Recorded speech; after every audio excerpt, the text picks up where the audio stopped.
Hi guys, we're going to start the Python programming concept and how do you do that.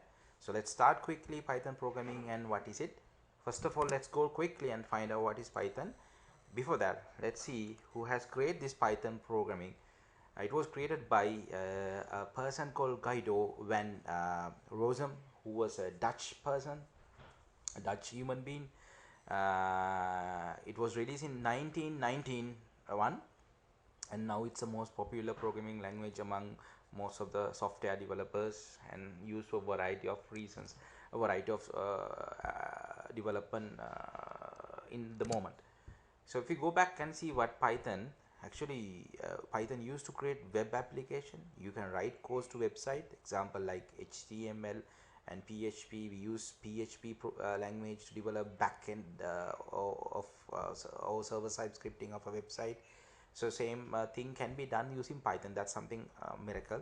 And at the same time, Python code can be used to connect to databases. Like if you want your website or whatever your coding is working with the databases, so you can write the code into add, delete, edit, modify data. And third point, actually, that used to work with the text file. So even not only the databases, you can write the data into a text file, you can read the data on a text file, and you can modify those data. And most importantly, Python used to do complex mathematical calculation and formations. So that's something really important, because why the modern day programming actually has, modern day software engineering has many complex scenarios and problems which need to be solved. So yeah, you write mathematical formation, which is complex mathematical formation. So that can be done with the Python. That's something great. And next one is it's heavily used to develop prototype designing. Like when you are a software engineer, you used to do prototyping using Python.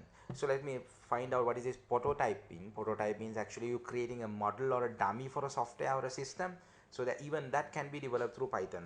So that's about the Python and the use of Python.